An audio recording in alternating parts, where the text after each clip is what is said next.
নমস্কাৰ বন্ধুসকল, আপোনাৰ যদি এখন গাড়ী আছে আৰু অইলত ভাড়া দি মাহিলী এটা ভাল ইনকম কৰিব বিচাৰে, তেন্তে এই ভিডিঅ'টো শেষলৈকে চাওক। আজিৰ ভিডিঅ'ত কেনেকৈ আপোনাৰ গাড়ী অইল টেণ্ডাৰত দিব, অইল টেণ্ডাৰ মানে কি, কেনেকৈ আপোনালোকে অইল টেণ্ডাৰ লাভ কৰিব, ডকুমেণ্টছ আপোনালোকৰ কি কি প্ৰয়োজন হ'ব, সকলো A to Z ডিটেইলছ আপোনালোকক আজিৰ ভিডিঅ'ত দেখুৱাই দিম। ভিডিঅ'টো শেষলৈকে চাব। আৰু আপুনি যদি আমাৰ চেনেল নতুন, তেন্তে চেনেলটো ছাবস্ক্ৰাইব কৰি বেল আইকনটো প্ৰেছ কৰি ল'ব, যাতে আহিবলগীয়া এনেধৰণৰ গুৰুত্বপূৰ্ণ আৰু তথ্যমূলক ভিডিঅ'ৰ ন'টিফিকেশ্যন মিছ নকৰে। অইল টেণ্ডাৰ মানেনো কি?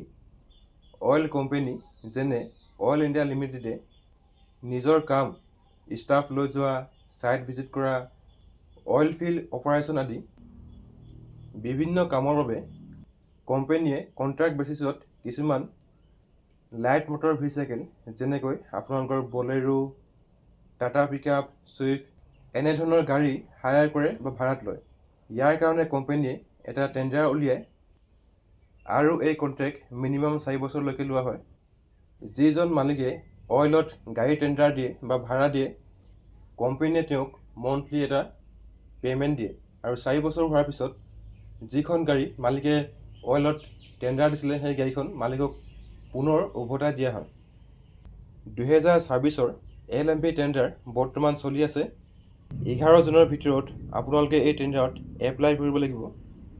টেণ্ডাৰ আপোনালোকে কেনেকৈ এপ্লাই কৰিব তাৰ ভিডিঅ' লিংক আমাৰ ডেছক্ৰিপশ্যনত দিয়া আছে।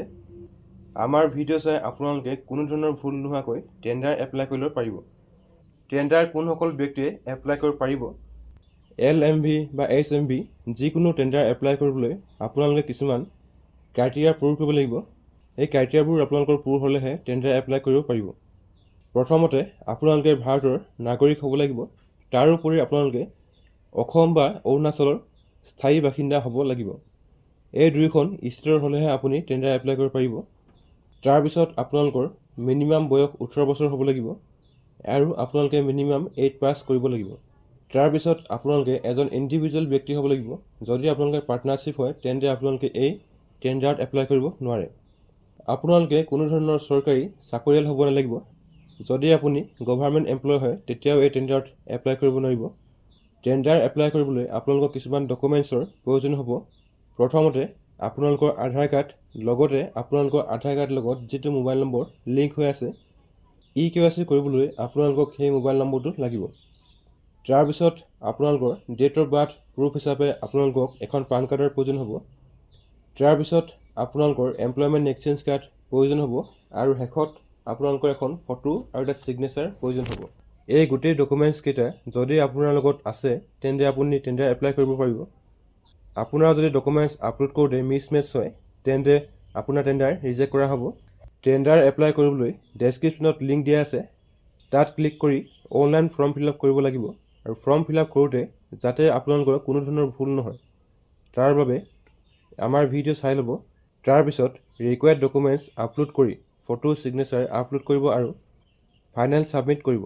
ফাইনেল ছাবমিট কৰাৰ পিছত আপোনালোকৰ এপ্লিকেশ্যন ছাবমিট হৈ যাব আৰু টেণ্ডাৰ জেনেৰেট হৈ আহিব। টেণ্ডাৰৰ আপোনালোকে এটা প্ৰিণ্ট আউট উলিয়াই ল'ব। এই প্ৰিণ্ট আউটটো যেতিয়া আপোনালোকে টেণ্ডাৰ লাভ কৰিব, তেতিয়া আপোনালোকক প্ৰয়োজন